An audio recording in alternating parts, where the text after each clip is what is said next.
सर्वमंगल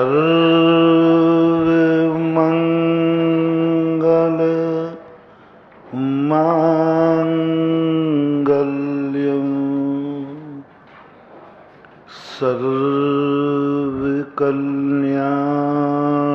सर्वकल्याणकारकं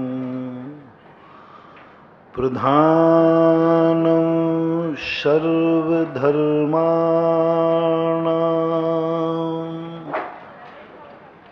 जैनं जयतु शासनं जैनं जयतु शासनं जैनं जयतु शासनं। पंच परमेष्टि भगवान की जय हो। आचार्य श्री गुरुवर कुंद कुंद महाराज की जय हो। आचार्य श्री गुरुवर विद्यासागर महाराज की जय हो। बोले परम पूज्य निराभक श्रवण मुनि पुंगव 108 श्री सुधासागर जी महाराज की जय हो। समस्त मुनि संघ की जय हो।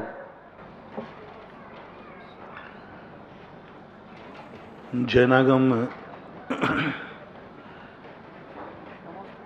जीव के उत्थान के लिए दो विधि बताई, एक व्यवहार रूप क्रिया और एक निश्चय रूप क्रिया। ये दोनों क्रियाओं में अलग अलग स्वरूप है। हालांकि दोनों की क्रियाएं हमें समस्याओं से मुक्त करती हैं, दुखों से दूर करती हैं। जैसे 2 दिन पहले हमने कहा था, संसार में 2 प्रकार का सहयोग होता है। एक ऋण के रूप में जो साहूकार करता है, और एक सहयोग के रूप में जो आत्मी जन करते हैं, जो अपने निकटवर्ती होते हैं, जो अपन से बहुत स्नेह रखते हैं, वे अपना सहयोग करते हैं, जिन्हें अपन कुटुंबी जन कहते हैं, आत्मी जन कहते हैं, हितैषी कहते हैं। कुटुंबी और हितैषी की एक पहचान होती है कि वो अपनों को कभी ऋण नहीं देता। जब अपनों के व्यक्ति ऋण देने लग जाएं, समझ लेना अपनापन खत्म हो गया और एक सामान्य व्यवहार परायापन चालू हो गया। ऋण परायों को दिया जाता है, ब्याज परायों से लिया जाता है, अपनों से नहीं। कभी भी ये नीति को अपनी जिंदगी में संभाल के रखना।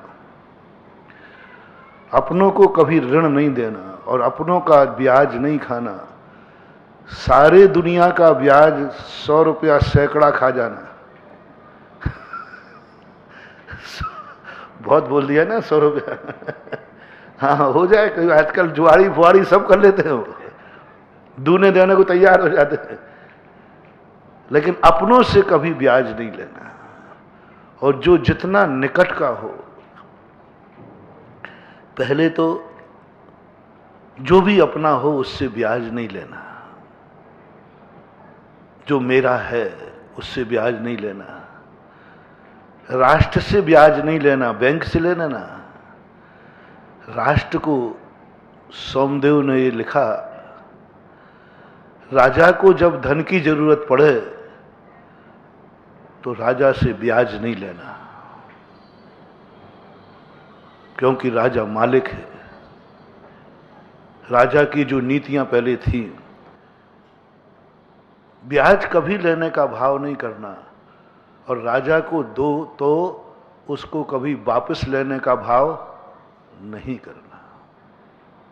पहली बात तो राजा लेता नहीं है, कानून के तहत टैक्स लेता है। वो राजा नहीं लेता, वो कानून लेता है।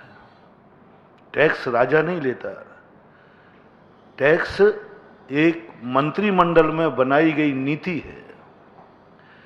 जैसे सजा मजिस्ट्रेट नहीं देता, सजा तो कानून देता है। कानून बनाया गया मंत्रिमंडल में बैठ करके ऐसे अपराधी को सजा दी जाए। इसी प्रकार टैक्स जो है ये कानून है, राजा नहीं, सरकार नहीं। ये एक पार्लियामेंट में पास हुआ प्रस्ताव है, इसलिए नीति कह दी है टैक्स राजा नहीं ले रहा है, कानून ले रहा है। राजा उस समय लेता है जिस समय सारा टैक्स उसका कम पड़ जाए, आकस्मिक विपदा आ जाए, राष्ट्र संकट में चला जाए, राजा की जिंदगी विपत्ति में पड़ जाए। उस समय राजा जो मांगता है वो टैक्स नहीं है, वो राजा की आवश्यकता है, उससे ब्याज नहीं लेना। क्योंकि राजा जो कुछ भी संकट में आया है वो जनता के लिए आया है, और जो कुछ भी मांग रहा है वो राष्ट्र को बचाने के लिए मांग रहा है, जनता को बचाने के लिए मांग रहा है। और जब तुम्हारे लिए ही बचाने के लिए वो धन मांग रहा है तो उससे ब्याज नहीं लेना। क्योंकि राष्ट्र से जो ब्याज लेता है, राजा से जो सहयोग देकर ब्याज लेता है, वो कभी जीवन में अपना राष्ट्रीय जो समर्पण है, जो राष्ट्र के प्रति समर्पण है, उस समर्पण से वंचित हो जाता है। उसका जन्म मरने के बाद ऐसे स्थानों पर होता है जो राजा विहीन होता है, मिलिक्ष खंडों में, आदिवासियों में, जहां राजा होते ही नहीं है, सब स्वच्छंद होते हैं। पशुओं में जैसे राजा नहीं होता, शेर को अपन राजा कह देते हैं शक्ति की अपेक्षा, लेकिन राजत्व की नीति उसके पास नहीं है। वो कौन से पशुओं को राजा की नीति सिखाता है? वो तो एक कहानी में आ गया, सर्वशक्तिमान है। तो जो राजा से टैक्स पर ब्याज लेता है, राजा को दिया हुआ धन वापस लेता है, वह नियम से एक पुण्यहीन को प्राप्त होता है कि उसको ऐसे स्थानों पर जन्म मिलेगा जहां राष्ट्र ही नहीं होगा और राजा ही नहीं होगा। और अभी मूलाचार के अंदर एक आया कि साधु वहां विहार न करें जो राजा विहीन हो, जहां कोई कानून नहीं हो, जहां कोई राजा नहीं हो, जहां कोई नेतृत्व करने वाला नहीं हो, सब अपनी मर्जी से जी रहे हों, ऐसे स्थान पर जाकर विहार न करें। ऐसे स्थान पर आप लोगों को नीति कही कि जब चारू दत्त धन कमाने के लिए जाने लगा, उस समय सोचता है कि धन कमाया जाए जहां राजा हो, क्योंकि कमाते समय कोई लूट लेगा तो न्याय कौन करेगा? मैं फरियाद कहां करूंगा, किससे कहूंगा कि भाई मेरा धन लुट गया? क्योंकि जब सारे चोर लगों, उन चोरों के बीच में न्याय तो मिलने वाला है नहीं, कोई नेता होना चाहिए। इसलिए राष्ट्र से कभी ब्याज नहीं लिया जाता, सहयोग दिया जाता है। राणा प्रताप ने के लिए भामाशाह ने साहूकारी में पर धन दिया था कि सहयोग में धन दिया था? राणा प्रताप को साहूकारी में कितने रुपया ब्याज लिखा था? कोई ब्याज नहीं, क्योंकि वो राजा को सहयोग था। भामाशाह जानते थे कि ये जो राजा विपदा में पड़ा है और आज जो चिंता कर रहा है वो राष्ट्र को बचाने की तो चिंता कर रहा है, हमारी चिंता कर रहा है। और हमारे बचाने के लिए कोई युद्ध में लड़ रहा हो और उसको सहायता की जरूरत पड़ी हो तो क्या उससे भी ब्याज लिया जाए? राणा प्रताप किसके लिए लड़े? प्रजा के लिए, संस्कृति के लिए, मातृभूमि के लिए। वो स्वयं के लिए नहीं लड़े। यदि राणा प्रताप चाहते तो स्वयं बहुत बड़ा सुख भोग सकते थे, जैसे राजा मान सिंह ने भोगा। राजा मान सिंह ने अकबर के सामने समर्पण कर दिया, बहुत बड़े ओहदे पर बैठा, बहुत राज्य सुख भोगा। जिसने अकबर को समर्पण किया वे सब सुखी रहे, बहुत वैभव मिला। हालांकि अंत में वो सब मारे गए। अंत में तो दुख हुआ, लेकिन सामने सुखी। राणा प्रताप चाहते तो अकबर से संधि करके बहुत सुख, एक भी युद्ध नहीं लड़ना पड़ता। इतने युद्ध लड़े राणा प्रताप ने, और राणा प्रताप के पिताश्री का नाम था उदय सिंह राणा, जो चित्तौड़ के राजा थे, और पूरी जिंदगी अनगिनत युद्ध लड़े। सबसे ज्यादा युद्ध मुगलों से कम हुए, राजपूतों से ज्यादा हुए, क्योंकि मुगल लोग राजपूतों को मोहरा बना करके उन्हीं को सेनापति बना देते थे। तो युद्ध लड़े उन्होंने। जब उदय सिंह के हाथ से चित्तौड़ चला गया,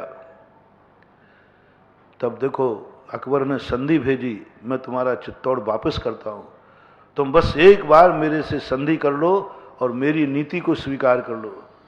उदय सिंह राणा ने, उस समय राणा प्रताप का जन्म हो चुका था, तो राणा प्रताप ने कहा पिताश्री नहीं। एक बार उदय सिंह का मन दहला, उन्होंने कहा नहीं, ये नहीं हो सकता, और गुप्त रूप से पूरे परिवार सहित वहां से भाग गए। इनके जो सामंत थे उन्होंने भगा दिया और जाकर के उदयपुर की रचना की। राणा उदय सिंह ने उदयपुर की रचना की। जब उदयपुर बनके तैयार हुआ, तब फिर अकबर ने युद्ध किया, क्योंकि अकबर की उम्र बहुत ज्यादा थी। उदय सिंह राणा मरण को प्राप्त हो गए, और महाराणा प्रताप ने जब गद्दी संभाली तो महाराणा प्रताप ज्यादा उम्र नहीं जी पाए। 57 वर्ष की, 57 वर्ष में उनका मरण हो गया। एक घाव का जहरीला इन्फेक्शन हुआ, युद्ध में नहीं मारे गए राणा प्रताप, एक घाव का इन्फेक्शन हो गया, उसमें उनकी मौत हो गई। लेकिन पूरी जिंदगी भर वो महादेश के लिए, राष्ट्र के लिए, जनता के लिए लड़े, और बस एक तमन्ना उनकी ले गई, मरने के पहले वो चित्तौड़ पुनः वापस नहीं ले पाए। उदयपुर में ही उनका मरण हो गया, चित्तौड़ नहीं आ पाए, चित्तौड़ को वो प्राप्त नहीं कर पाए।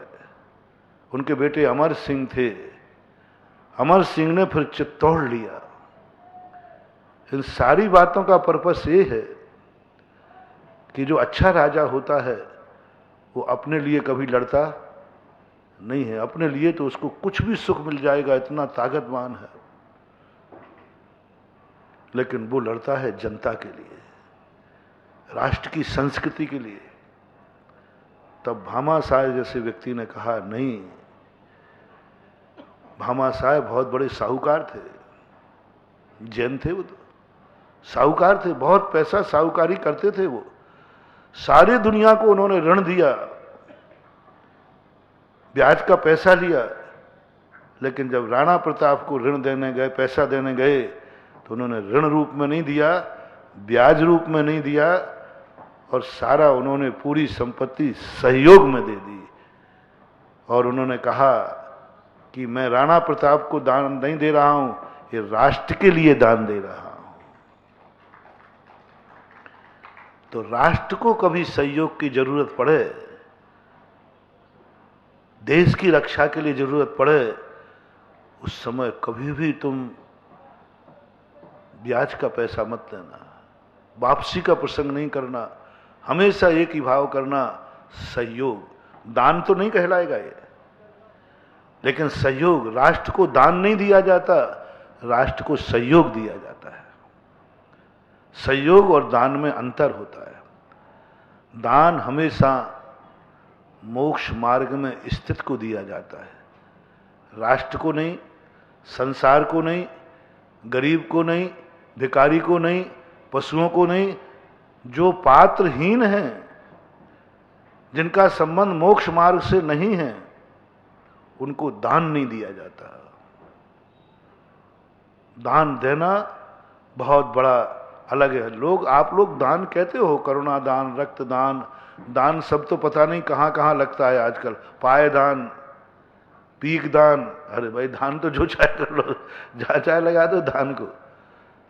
दान शब्द से नहीं, हमारे जैनागम में स्पष्ट उल्लेख किया, पात्र को ही दान दिया जाता, भी मत लगाना, पात्र को ही दान दिया जाता है। और पात्र हैं 3, उत्तम, मध्यम और जघन। मुनिब्रहाज, आरिका, एलक, क्षुल्लक, मध्यम और जघन्य में अविरत सम दृष्टि। इनको जब दान दो तो ये दान रूप में देना चाहिए, क्योंकि ये मोक्ष मार्गी हैं। ये तुम्हारे दान से पाप नहीं करेंगे, हिंसा नहीं करेंगे, जीवों की आराधना नहीं करेंगे, बल्कि धर्म करेंगे। मनोज्ञ की एक भैयावृत्ति कही, जो मोक्ष मार्ग में चलने वाला है उस पर कभी संकट आ जाए तो अपना दान देना, सहयोग नहीं। साधर्मी को सहयोग नहीं दिया जाता, साधर्मी को दान दिया जाता है। अभी बताऊंगा दान की स्थिति। अभी तो पहला राष्ट्र के लिए जितने ये तुम्हारे दान हैं, ये सब दान नहीं है, ये सहयोग है। सहयोग है। उसे आप जब अपने से दुखी व्यक्ति को देते हैं, कमजोर व्यक्ति को देखते हैं, तो करुणा दान कहलाता है। और अपने से बड़ों को देते हैं तब वो करुणा नहीं दान कहलाता, वो सहयोग कहलाता है। सहयोग के 2 भेद करो। एक भेद जो अपने से बड़े हैं, कभी इनको देने का भाव आवे तो उनको करुणा से दान नहीं देना, क्योंकि वो अपन से बड़े हैं। उनका सहयोग करना। बड़ों को सहारा देने में कोई आपत्ति नहीं। एक बेटे के सहारा लेकर के पिताजी वृद्ध अवस्था में चलते। सहयोग देने से बड़ों का नहीं, करुणा और दया करके बड़ों को मत देना।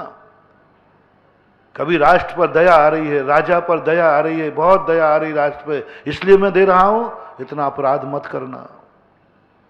बड़ों पर करुणा नहीं की जाती, बड़ों पर दया नहीं की जाती, बड़ों का सहयोग किया जाता है। तो राजा को सहयोग करना, दान की कोटि में नहीं लाना और ना ही करुणा की कोटि में आना। वो हमारा रक्षक है, वो हमारे देश के लिए सब कुछ कर रहा है, तो उसको सहयोग देना। इसी प्रकार आपके जो समाज में कोई व्यक्ति, अभी पशुओं को ले लें, या समाज में कोई बड़ा व्यक्ति है, आपके रिश्तेदार में कोई बड़ा व्यक्ति है जो आपको आदरणीय है, उसका भी सहयोग करना। अपने रिश्तेदार से जो तुम्हारा है उससे कभी ब्याज नहीं लेना, ऋण पर पैसा मत देना। यदि तुम्हारा रिश्तेदार है तो ब्याज से पैसा मत देना, ऋण भी मत देना, वापसी पे मत लेना। और वो तुमसे बड़ा है, आदरणीय है, ब्याई जी है, कोई भी है जिसको तुम सम्मान देते हो, उसका सहयोग करना, उस पर करुणा नहीं करना, क्योंकि वो तुमसे बड़ा है, वो तुमसे बड़ा है, उसका करुणा मत करना, उसको ऋण मत देना, उसका सहयोग करना। तीसरा, यदि तुम्हारा परिवारजन है, भाई बंधु हैं, चाचा ताऊ हैं, यदि तुमसे बड़े हैं, कभी बड़ों का सहयोग करना पड़े तो सहयोग करना, क्योंकि वो तुम्हारे अपने हैं। अपनों पर कभी करुणा नहीं करना, चाहे वो बड़ा हो अथवा छोटा हो, वो अपना है, एक कुटुंबी है, एक परिवार में है। कभी अपनों को, चाहे वो रिश्तेदारी से लेकर भाई तक ले लो, बेटे से लेकर पिता तक ले लो, कभी भी अपनों को कभी ऋण मत देना, और देना है तो उसको वापसी में लेने का भाव मत करना। जो ऐसा करते हैं उनको ऐसा कर्मबंध होता है, वे परिवार से विहीन जन्मते हैं। जन्म तो होता है लेकिन उनका परिवार नहीं होता।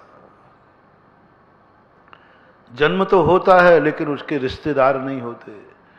जन्म तो होता है लेकिन भाई बंधु नहीं होते। जन्म तो होता है लेकिन कोई कुटुंबी जन नहीं होंगे। अकेले ही जन्मा है, अकेले ही जिएगा, अनाथ होकर के जिंदगी गुजारेगा, कुटुंबी नहीं बनेंगे उसके। उसके परिवार में कुटुंब बनेगा ही नहीं, कोई रिश्तेदार नहीं होंगे, क्योंकि नीति है जब तुम्हारा है। देखो कितनी बड़ी बात, ब्याज पुराण बता रहा हूं, ब्याज पुराण हमारे पास बहुत पुराण, जिसकी कथा का वही पुराण है, पुराण का तो क्या, ये ब्याज की नीति है। ब्याज बुरी चीज नहीं है, ऋण बुरी चीज नहीं है, ऋण बहुत अच्छी चीज है। यदि दुनिया में से ऋण की व्यवस्था खत्म हो जाए तो कल भी मैंने कहा था देश बर्बाद हो जाएगा। आप लोगों ने खुद मिला है, आपातकाल में यदि कोई तुम्हें लोन दे देवे तो अच्छा लगता कि बुरा? कोई ब्याज पे पैसा दे देवे तो अरे तू 10 रुपया ले ले, दे तो दे, अभी तो मौत गले में अटकी है। इसलिए मैं उसके लिए मना नहीं कर रहा हूं, लेकिन कोई भी क्रिया यदि धर्म शास्त्र से सहमत है, कोई भी क्रिया यदि नीति से सहमत है, और कोई भी क्रिया जगत के लिए इष्टकारी है, उसका कानून होता है। चोरों का कानून नहीं होता। साहूकार वैलिड है कि अनवैलिड? वैलिड है, अब वो अनवैलिड करे बात अलग है, सरकार लाइसेंस देती है। अच्छा आप लोग बताओ, दुनिया में साहूकार होना चाहिए या नहीं? सबकी राय क्या है? होना चाहिए। हाँ, विपत्ति तो आ ही जाती है। अच्छा बैंक को लोन देना चाहिए या नहीं है? देना चाहिए। अरे महाराज जी बहुत बड़ा लाभ है इससे, बहुत बड़ा लाभ है। इससे सिद्ध है कि ये अच्छी नीति है ऋण वाली। और जब नीति सहमति है, जन संपत है, तो उसका कानून होगा नियम से, क्योंकि जो महापुरुष जिसकी सहमति दे वो बिना कानून की कभी सहमति नहीं देते। तो इसलिए ब्याज और ऋण पर दिया हुआ पैसा कानून है। राष्ट्र से नहीं लेना, अपने आत्मीय जनों से नहीं लेना ऋण, और लेना तो देना नहीं। लेना तो पड़ेगा, लेने वाले को मना नहीं कर रहा हूं। लेने वाला तो भगवान देवे तो लेना पड़ेगा, आप क्या करें भाई, ठीक है। लेने वाला तो बेचारा मजबूर है, लेने वाला तो मजबूर है, वो तो आफत का मारा है, जो कहेगा वो करेगा। मैं तो देने वाले की बात कर रहा हूं।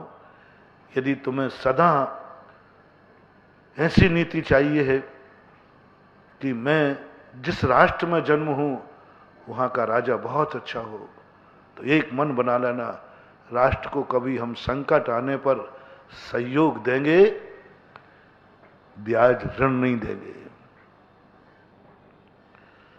जरूर दिया करो जब राष्ट्र पर संकट आता है। जैसे कारगिल युद्ध हुआ, मेरे पास आए, उस समय भी गहलोत जी थे, सांगानेर की मूर्ति निकली थी, तो उन्होंने कहा महाराज जी इस समय देश अर्थ संकट में है। और अर्थ संकट माने क्यों, किस कारण से? बोले युद्ध में बहुत कुछ धन खर्च हो रहा है, और युद्ध के नाम पर कोई टैक्स होता नहीं। देखो कितनी बड़ी नीति है, कितनी बढ़िया नीति है अपने भारत। युद्ध के नाम पर कोई टैक्स नहीं है, सैनिक के नाम का कोई टैक्स नहीं है। कोई टैक्स है? आप लोग बोले इतना % सैनिक के नाम का टैक्स नहीं है, युद्ध के नाम का टैक्स नहीं है। दुनिया भर के टैक्स है, लेकिन ये युद्ध का टैक्स है ऐसा नहीं। हम क्यों? उन्होंने कहा नहीं, युद्ध के लिए टैक्स मत लो, युद्ध के लिए टैक्स मत लो। युद्ध जब छिड़ेगा उस समय दातार राष्ट्रभक्त लोग तुम्हें सहयोग देंगे। और जब ऐसी नीति आया तो मैंने कहा अच्छा ये बात है। उसी दिन मैंने, उस समय 99 की बात है संभवतः, उस समय एक दिन के उसी दिन मैंने कहा आज राष्ट्र ने मांगा है, कोई ब्याज नहीं, कोई ऋण नहीं देना है, सहयोग देना है। 1 घंटे के अंदर उस समय तुरंत नगद 11 लाख का संपत्ति उनको पकड़ाई थी। और उस दिन गहलोत ने आके कहा था प्रहलाद आपने तो 11 लाख दिलाए, हमारे उसमें आपके प्रवचन से करोड़ों रुपया आ गया, अब हमें धन संकट खत्म हो गया। क्योंकि अब वहां तो जो सामने थे उन्होंने दे दिया, सुनने की बात तो बाद में देंगे। ये राष्ट्र का सहयोग। कभी देश में पाश्चात्य संस्कृति, दूसरे दुश्मन लोग युद्ध करें, कंजूस मत बने रहना। सोचना यदि सरकार यदि युद्ध में हार गई तो कल्पना करो क्या बचेगा। तुम्हारे मंदिर बच जाएंगे, तुम्हारे गुरु महाराज, और तुम खुद बच जाओगे क्या? कौन बचेगा? सब नाश हो जाएगा। तुम्हारे पास जो होता है वह उस समय राष्ट्र को देना चाहिए, क्योंकि उस समय जरूरत है। तुमने राष्ट्र को दान नहीं दिया है, कारगिल युद्ध को दान नहीं दिया है, तुमने जिनेन्द्र देव के मंदिर की रक्षा की है, तुमने गुरु महाराज की रक्षा की है। एक बार मैंने कहा था ना कि युद्ध में लड़ने वाला जो सैनिक है उसकी कभी दुर्गति नहीं होती। क्यों? और 24 घंटे मारने का भाव है कि नहीं उसका? उंगली कहां है उसकी? बंदूक के खटके पर, और निशाना बनाए हुए मारने का भाव है, 24 घंटे मारने का भाव है, फिर भी उसको दुर्गति नहीं भेजी। किसी भी आगम में, किसी भी शास्त्र में, किसी भी दर्शन में सैनिक की दुर्गति नहीं करी। आज तक कोई सैनिक नरक नहीं गया। सैनिक, राजा महाराजा की बात नहीं कर रहा, सैनिक की बात कर रहा हूं। क्यों? हरिवंश पुराणकार ने तो सैनिक की गजब की प्रशंसा की। उसको पुण्य कितना लग रहा है। जैसे अभी मैंने दान की बात कही ना, तुमने दान दिया राष्ट्र के लिए, युद्ध के समय सहयोग दिया, अब उसने आपको इतना पुण्य लगा, इतना पुण्य कि पूरे देश की संस्कृति को बचा लिया, देश की संस्कृति को बचा लिया। इसी प्रकार सैनिक मारने का भाव कर रहा है, उसको हत्यारा क्यों नहीं कहते? हिंसक क्यों नहीं कहते? उसको क्या कहते हो? देश रक्षक, रक्षक कहते। क्यों?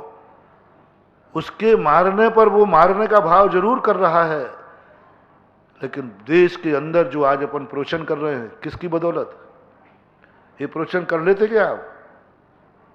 अरे एक समय वो था यहां पर जब तुम्हारा जलूस नहीं निकल सकता था।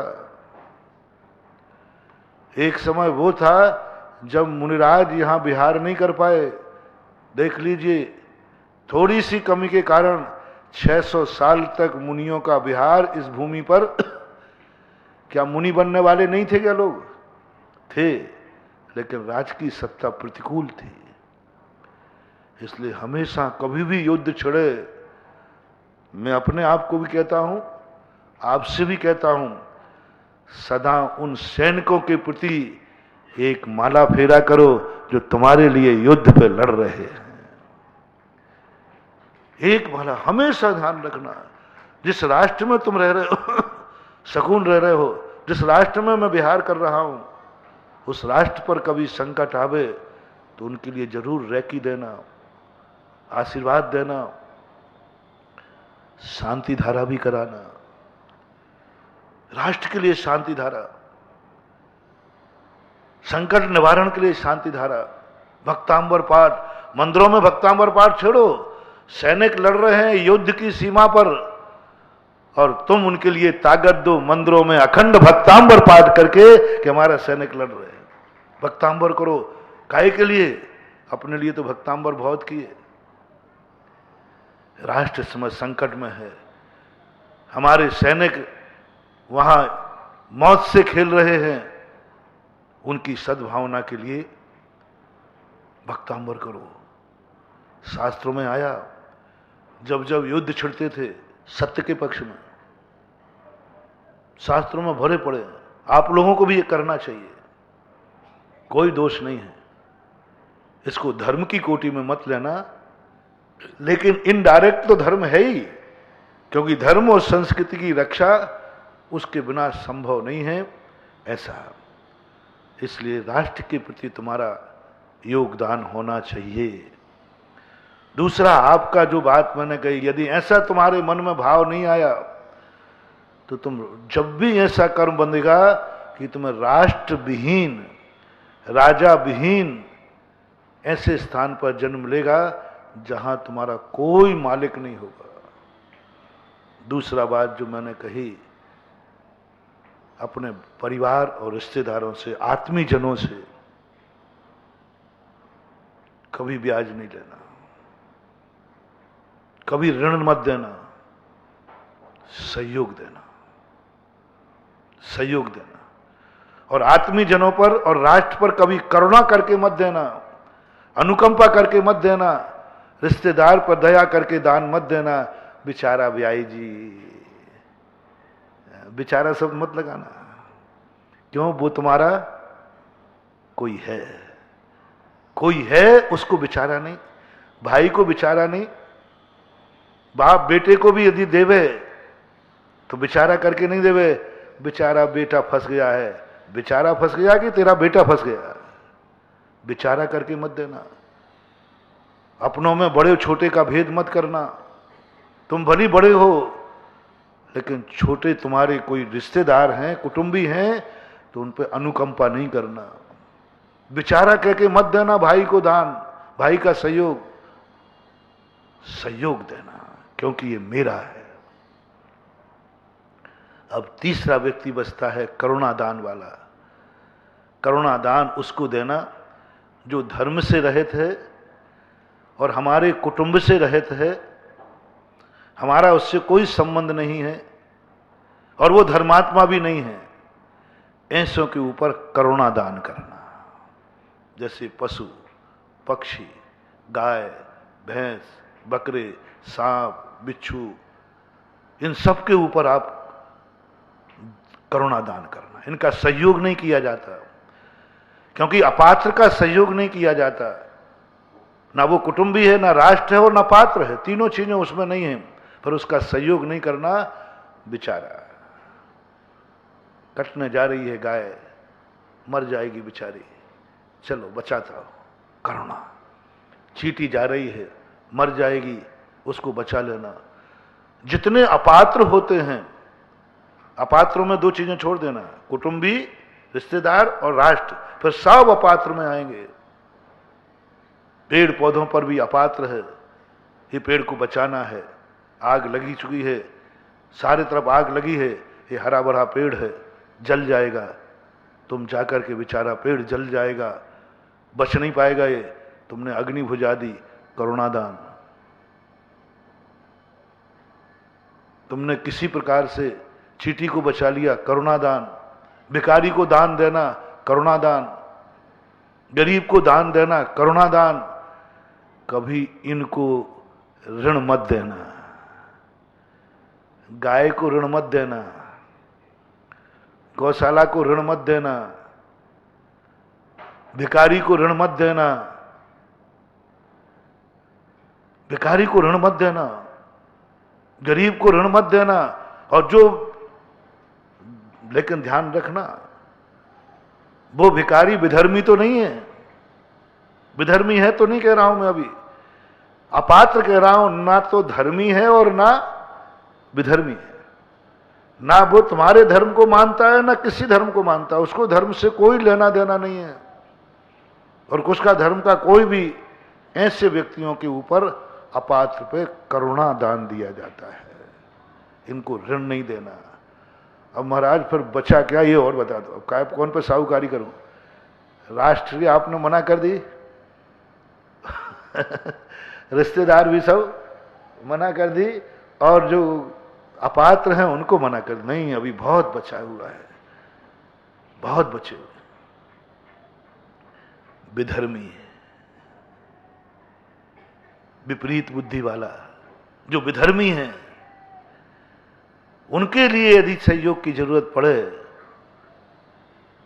जो, तो फिर उनसे ऋण देना। जिनको धंधे के लिए चाहिए हो, संसार के कार्य के लिए चाहिए हो, ये सब जिंदगी चलाने के लिए दे रहे हैं।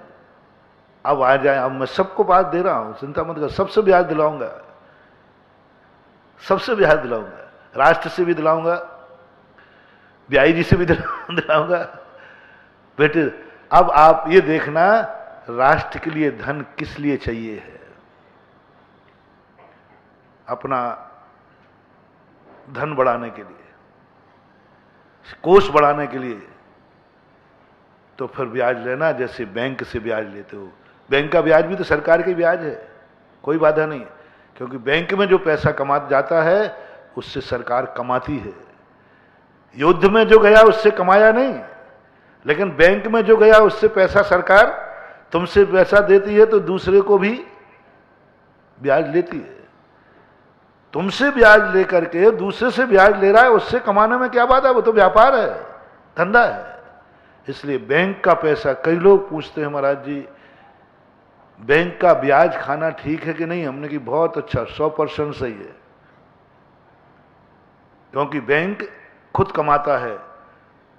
कमाने के लिए तुमने पैसा दिया है तो कुछ तुम भी तो कमाओगे, ऐसे थोड़ी दे दोगे उसको। ये बात अलग है कि बैंक में लोन गलत कार्यों में जाता है, वो प्रसंग अभी नहीं ले रहा हूं मैं, अभी मैं नीतिगत प्रसंग कह रहा हूं।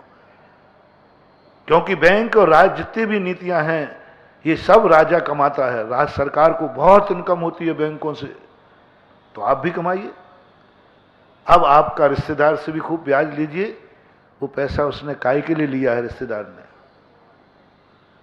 व्यापार के लिए, धंधे पानी के लिए। तो भाई तू ब्याज दी है तो क्या हुआ, मुझे तो आप कमाओगे तो मैं भी कमाऊंगा उससे। व्यापार धंधे के लिए, कमाने के लिए जब अपने आत्मीजनों को पैसा दो तब जरूर ब्याज लेना चाहिए, चाहे बाप हो चाहे बेटा हो। यदि बाप बेटा अलग अलग हो चुके हो और फिर किसी एक दूसरे को जरूरत पड़ी तो इतना ही पूछ लेना काय के लिए चाहिए? पापा थोड़ा सा धंधा पानी बढ़ाना चाहता, ब्याज ला भाई, क्योंकि तू कमाएगा। बेटा बाप से ब्याज ले ले, पापा काय के लिए चाहिए मेरा? अरे भाई थोड़ा सा माल रखना है, तू लाके दे पैसा।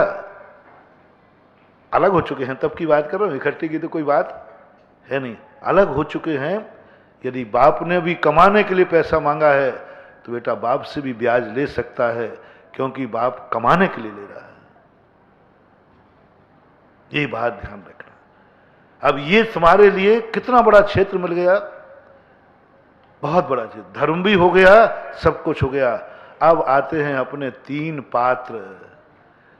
3 पात्रों को कभी संयोग नहीं करना, 3 पात्रों पर कभी करुणा और अनुकंपा नहीं करना। 3 पात्रों को तो अवभाग्य मान करके दान देना, अवभाग्य मान के देना। वो नहीं चाहे तब भी देना, क्योंकि पात्र जो होते हैं वे बहुत मुश्किल से, जघन्य पात्र की तो बात फिर भी आ जाए, जघन्य पात्रों में भी, क्योंकि उसकी जिनवाणी ने यही सिखाया किसी से याचना नहीं करना। जघन पात्र किसी का एहसान नहीं लेना चाहता, तुम दो। अभी एक बहुत अच्छा संस्मरण आया, आगम सागम महाराज जी ने भेजा कि ऐसे बाढ़ में घर हो गए, वे मर रहे हैं लेकिन वो किसी के सामने हाथ नहीं फैला रहे, हाथ नहीं फैला रहे। मैं मांगू, सारी दुनिया को देने वाला मैं, आज तक मैंने किसी के सामने हाथ नहीं फैलाए और मैं किसके दरवाजे जाऊं। एक परिवार ऐसा मिला, पेड़ के नीचे बैठा है बरसाती बांध के, लेकिन वो याचना करने नहीं आया। महाराज के बाद, महाराज जी मेरे मकान सब उड़ गया, सब बर्बाद हो गया, नहीं आया। कमेटी गांव में गई तब पता चला कि इस व्यक्ति की तो सबसे ज्यादा बर्बादी हुई है, कुछ भी नहीं बचा उसके। अच्छा आदमी था, सब कुछ लुट गया, कुछ भी नहीं बचा उसका, सब खत्म हो गया। लेकिन वो किसी से याचना नहीं की उसने, किसी से नहीं, सरकार से भी नहीं, किसी से कुछ नहीं बोला। लोग उससे पूछते हुए सब ठीक है, सब ठीक है। ओरिजिनलिटी पता चली तो पता चला कि तो सब बर्बाद हो गया है। कमेटी गई तो कमेटी को मना कर दे, नहीं साहब कोई बात नहीं, सब ठीक है, हो जाएगा, ठीक हो। जब कमेटी ने, महाराज ने आशीर्वाद भेजा, बोले मैं तुझे दे नहीं रहा हूं, मेरा मन है कि हम तुम्हारे लिए वापसी पे नहीं दे रहा है, कोई करुणा करके नहीं दे रहा है, दया करके नहीं दे रहे, साधर्मी मान करके दे रहा हूं। मेरे साधर्मी पर संकट आया है, कोई दया नहीं कर रहा हूं, करुणा नहीं कर रहा हूं। मकान बना दिया, आज वो मकान में पहुंच गया, रह रहा है। बहुत बड़ा दान हुआ है, जो बाढ़ पीड़ित का दान। अभी आगम सागर जी ने समाचार भेजे, बोले महाराज जी ये उत्तर भारत के लोगों ने जो किया है, महाराष्ट्र के लोग भगवान मानने लगे हैं अब आजकल। ऐसे जिनकी कुछ भी नहीं, सब बाढ़ में नहीं मरते, भूखे मरते, बाढ़ में नहीं मरते, वो कुछ भी तो नहीं था, और आज उनको इतने बढ़िया बढ़िया मकान बना करके दिए जा रहे हैं कि उनके खुद के मकान इतने अच्छे जिंदगी में नहीं बना पाते। और कितनी बड़ी दुआ साधर्मी का। तो पात्र को और वृत्ति में तो महावृत्ति और हो, तो ये तो मर जाएंगे लेकिन कभी तुमसे मांगने वाले नहीं हैं। तो जिनवानी ने कहा पात्र से पूछना मत, कोई जरूरत है क्या। हाँ, वो बात मत अपनाना, चाय पियो तो बनाऊं, महाराज जी आहार को उठो तो चौका लगाऊं। हाँ, पात्र से ऐसा मत पूछना क्योंकि पात्र कभी हाँ कहने वाला नहीं है। सच्चा पात्र, इन पात्र को अवभाग्य मान करके दो, ऐसा मान करके दो, पात्र की जरूरत नहीं। पात्र लेकर के खुश नहीं होगा, करुणा जिसको दी है वो खुश हो जाएगा, सहयोग जिसको दिया है वो धन्यवाद देगा। लेकिन पात्र को तुम दोगे तो ना वो खुश होगा और ना धन्यवाद देगा। देव शास्त्र गुरु को कभी ऋण मत देना, देव शास्त्र गुरु से कभी ब्याज मत लेना, देव शास्त्र गुरु पर कभी अनुकंपा करुणा नहीं करना, कभी नहीं करना। करुणा मान के मत देना। बेचारे महाराज जी को अब कोई तो चौका लगाएगा, भैया लगाओ, महाराज जी भूखा थोड़ी जावे, मत करना रे। साधु को क्या बिगाड़ेगा, मरेगा और क्या होगा। कम से कम उसको भिखारी तो मत बनाओ, मत दो हार। ये मान के हार कभी चौका नहीं लगाना। अब कोई नहीं है तो हमें तो लगाना तो पड़ेगा, क्या करें। क्या समझ रखा है तुमने। ओहो, सच्चे साधु को मैं तो हमेशा कहता हूं, यदि सच्चा साधु तुम्हारे नगर में आवे और कमेटी को यह विचार करना पड़ेगा, अरे भाई कोई तो चौका लगाओ, तो मैं तो देखो सीधा सीधा बोलता हूं, या तो वो साधु खोटा है और या फिर वहां का श्रावक खोटा है। दो में से कोई एक खोटा जरूर है। यदि साधु चोखा है और फिर ये समस्या है तो समझ लेना चाहिए वो नगर का श्रावक खोटे हैं। कि साधु के लिए, सच्चे साधु के लिए और ये समस्या आ जाए कि कौन चौका लगाएगा, कौन विहार कराएगा, कौन महाराज की औषधि देगा, कौन महाराज के कमंडल में पानी भरेगा, कौन महाराज के जो भी आवश्यकताएं होती हैं कौन करेगा। जिस समय आप सारे भारत से मैं कहना चाहता हूं, बहुत पत्थर की लकीर समझना है, तुम्हारी समाज खोटी है, तुम खुद खोटे हो और उस समाज की दुर्गति निश्चित है। साधु कैसा है, मीटिंग करो। साधु कैसा है, आत्मा से पूछो। समाज ने कह दिया साधु तो चोखा है। क्या प्रस्ताव पास हुआ, साधु तो चोखा है। निर्णय हो गया, चोखा है। सबने पूछ लेना, कोई जबर, चोखा है साधु, कोई कमी नहीं। अब अपनी आत्मा से पूछो साधु कैसा है, क्या आवाज आई, चोखा है। अब इसके बाद समस्या है चौका कौन लगाएगा, कमंडल कौन उठाएगा, पानी कौन। निश्चित समझना तुम खोटे हो, तुम्हारी समाज खोटी है। छोके साधु के लिए यह पूछना पड़ रहा है कमंडल में पानी कौन लगाएगा। अरे छोके साधु के लिए तो देवता भी उतरे हैं तो कोई बड़ी बात नहीं है, और उतरे हैं देवता। बताते हैं कि जो पूज्यवर भद्रबाहु स्वामी के बाद उनके पट्ट से चंद्रगुप्त विशाखाचार्य बने, उनके जंगल में जाके चतुर्मास करना पड़ा, पूरी परिस्थिति नहीं बता रहा हूं, छोटा सा बीच का पॉइंट ले लूं तो बताते हैं कि साधु की सेवा करने के लिए देवता उतर आए थे स्वर्गों से, और देवताओं ने आहार दान दिया था, ऐसा आती ना चर्चा। अब देवता उतर आए। सच्चे साधु के लिए ये समस्या नहीं होना चाहिए, और ये पत्थर की लकीर समझना। जिस सच्चे साधु के लिए जिस नगर में, जिस गांव में, जिस घर में ये समस्या आ जाए, उस गांव, उस घर के बुरे दिन शुरू हो गए और इनका नाश निश्चित है, और यहां के सारे जीव दुर्गति ही जाएंगे। क्योंकि हेतु क्या बनाया? सच्चे साधु के लिए समस्या खड़ी हो गई, सच्चा साधु भार बन गया। ओह क्या बात है भैया, सच्चा साधु क्या बन गया? भार बन गया। कौन चौका लगाए, कौन कमंडल कराए, कौन विहार कराए? साधु सच्चा है और तुम्हें भार बन रहा है, भार बन रहा है। श्रावक खोटा है, डंके की चोट पर खोटा है, क्योंकि ऐसी समस्या खोटे श्रावकों के बीच में ही आती है। और यदि महाराज जी आप ऐसा नहीं कहिए, हमारी समाज में सच्चा साधु आ जाए तो इतने चौके लगते हैं कि 2 साधु हों और 20 चौके लगते हैं।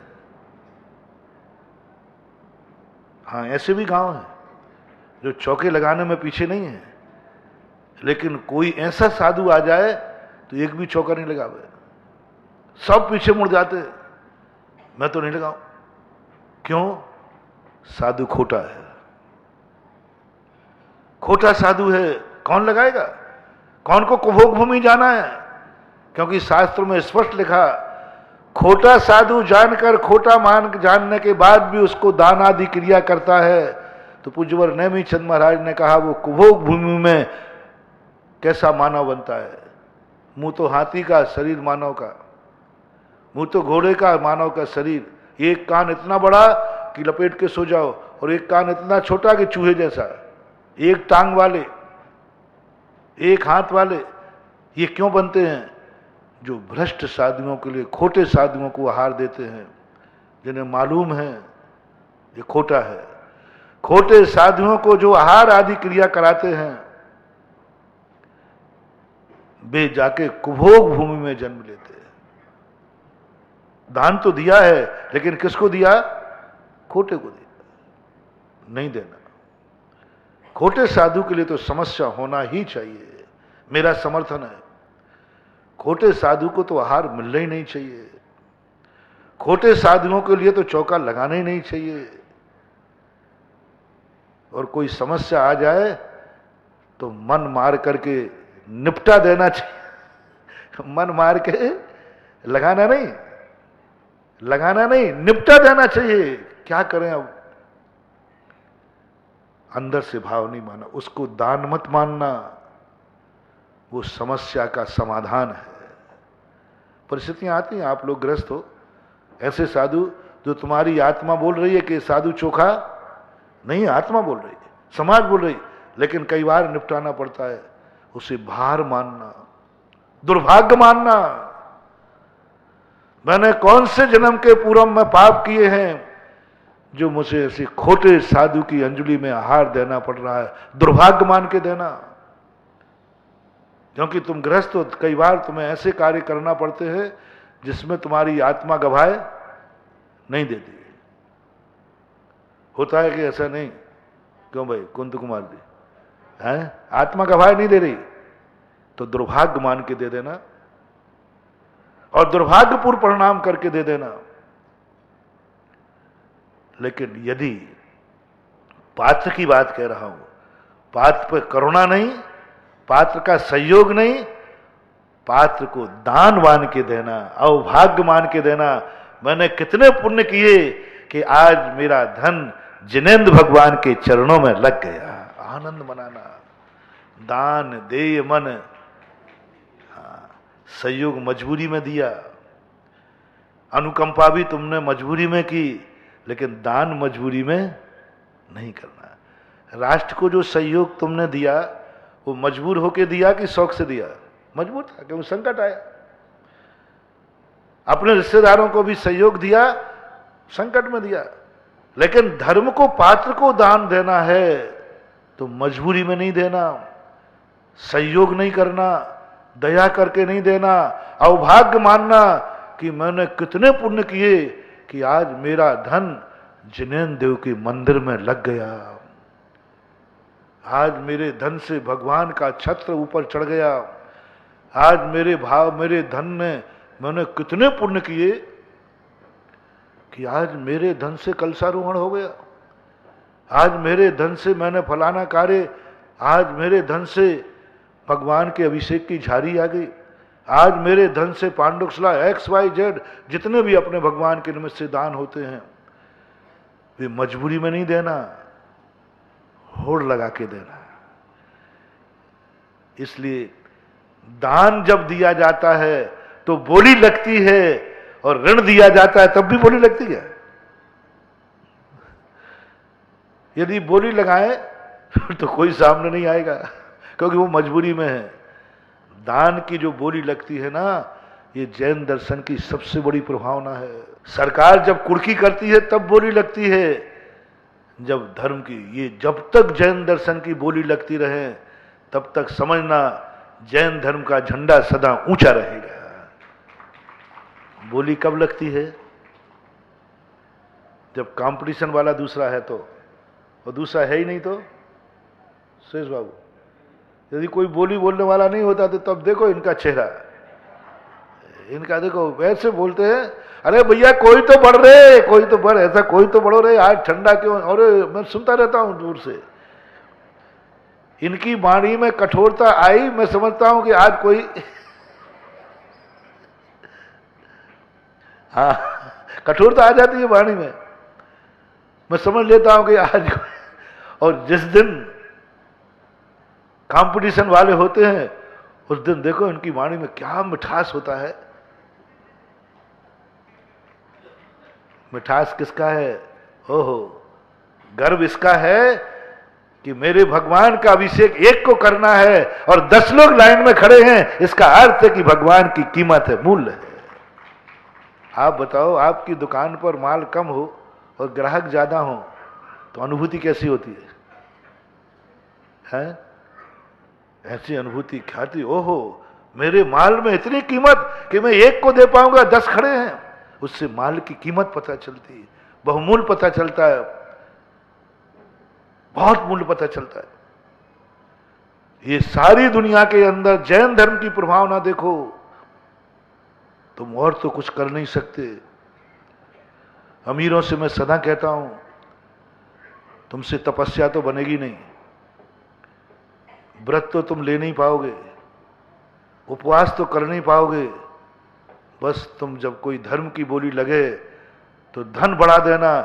इससे कम से कम इतनी तो हो जाएगी कि सारी दुनिया समझ लेगी कि ओहो इसकी कितनी कीमत है, इतने में बोली गई।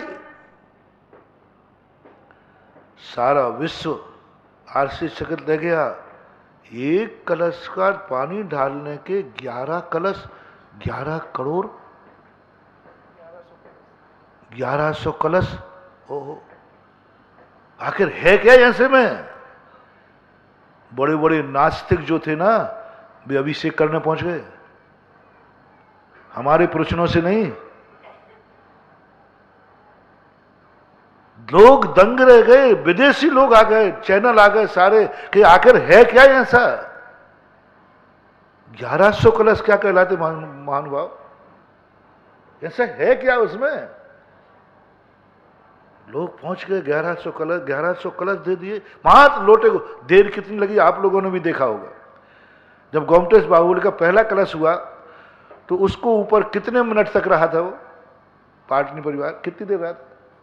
10 मिनट रहा, अधिक से अधिक। मैंने, तुम लोग बता दो, बस 10 मिनट के अंदर, मोबाइल पे लोग दिखा रहे थे, 10 मिनट के अंदर 10 मिनट का। और किया क्या था वहां? 4-5 कलश उठाए और यूं डाल दिए। इतने का कितना दाम? लोग आश्चर्यचकित रह गए, क्या है ये, कहीं वो पागल तो नहीं है? आप लोगों से पूछ रहा हूं, पागल तो नहीं है ना? हाँ, कैसे पागल है? विक्षिप्त तो नहीं है? कहीं ऐसा तो नहीं कि एक आध बोतल शराब की पी ली हो? हैं? क्या कहोगे उसको, जिसके पास कोई नशे की क्या, शराब का क्या, गुटखा ही नहीं खावे, तम्बाकू ही नहीं खावे। अब कितनी बड़ी प्रभावना कर दी। आप देखो, क्यों नहीं मिलेंगी इसको दुआएं, क्यों नहीं देंगे बाहुबली दुआ, क्यों नहीं देगा धर्म दुआ? ये कितना मूल्य बढ़ा दिया। और उन्हीं भगवान के लिए अभिषेक करने के लिए लोगों को बुलाना पड़े। अरे भैया, कोई तो एक कलश ढाल दो रे।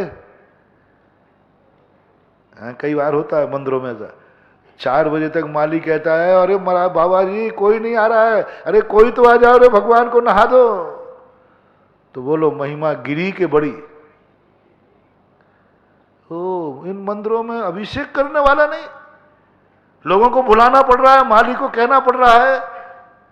उस समाज का बंटा झार, अभिशाप, वो मूर्तियां, वे मंदिर अभिशाप देंगे। इस समाज ने मेरा इतनी बेइज्जती करा दी। आज सारी दुनिया कह रही है मंदिरों में कोई अतिशय नहीं है, कोई चमत्कार नहीं, क्योंकि उनके अभिषेक करने वाला भी कोई नहीं है, अर्घ्य चढ़ाने वाला कोई नहीं है। जबरदस्ती बारी बांधना पड़ रही। फिर ज्यादा बेइज्जती हो जाए ना, तो फिर तुम क्या करते हो? पहली बार तो 2-4 बार भगवान को बिना अभिषेक के रहना पड़ता है, तब बारी बनती है। मालिक कहता है साहब कल कोई अभिषेक करने आया ही नहीं, कोई नहीं आया, और समाज थी। तब फिर तुम लोग, जब बेइज्जती होती है, नाक कटती है, अजैन लोग भी कहने लग जाते हैं, अरे, तब फिर तुम कह रहे चलो भैया, नाक बचाने के लिए, अभिषेक के लिए नहीं, नाक बचाने के लिए बारी बांध देते हो। सोमवार को मैं, मंगलवार को तू, बुधवार। मंदिरों का अतिशय खत्म हो रहा है। मुझे बहुत गुस्सा आता है, मैं तड़प जाता हूं। अभी जब तक मैं जिंदा हूं, मैं जिनेन्द्र देव के मंदिरों का अतिशय कम नहीं होने दूंगा। जहां तक मैं पहुंचता हूं, बारी से जिनेन्द्र देव का अभिषेक, बारी से, वो भी मजबूरी में। जिसकी बारी हो, यदि उसकी हाथ हो जाए, दूसरा बारी पर नहीं आवे। वो कहता मेरी बारी नहीं, तुम जानो, तुम्हारे काम जाने। भार बन गया वो मंदिर। हटा दो उस मंदिर को,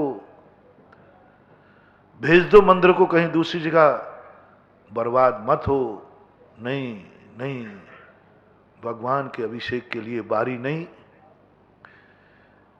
भगवान के अभिषेक के लिए अवभाग्य मानो। एक व्यक्ति अभिषेक काम चल सकता है।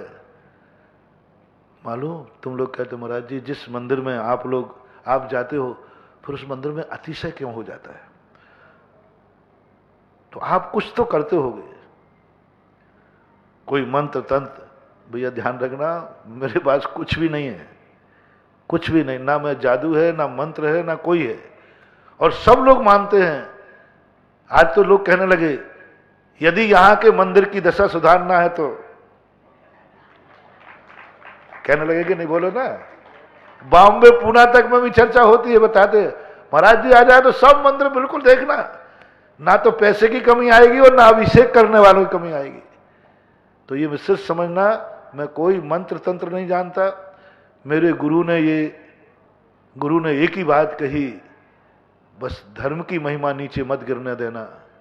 और मेरी एक ही अतिशय है कि मैं उस मंदिर की उस मूर्ति को अभिषेक की लाइन लगवा देता हूं, बस उसी लाइन से उसका चमत्कार हो जाता है। आज मंदिरों में अभिषेक करने वालों की लाइन लगती है। और मैं आपसे पूछता हूं, किसी दुकान पर यदि लाइन लग के माल बिक रहा हो तो देखने वाला क्या समझता है?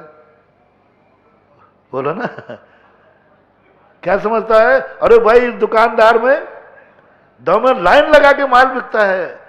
बस यही तो मैं कहना चाहता हूं कि सारे जगत को दिखाना चाहता हूं, इन जिनेन्द्र भगवान में वही दम है, क्योंकि लाइन लगाकर अभिषेक करते हैं लोग। बस लाइन लगवाना है मुझे, कुछ नहीं चाहिए। आप भर जिस मंदिर में अतिशय चाहिए लो, मैं तुम्हारे लिए खुली छूट देता हूं, मेरी कोई छुपाव नहीं है। सारे भारत के जैनियों से मैं कहना चाहता हूं, जिस मंदिर में अतिशय चाहिए है, बस अभिषेक करने वालों की लाइन लगा दो, 6 महीने में अतिशय आ जाएगा।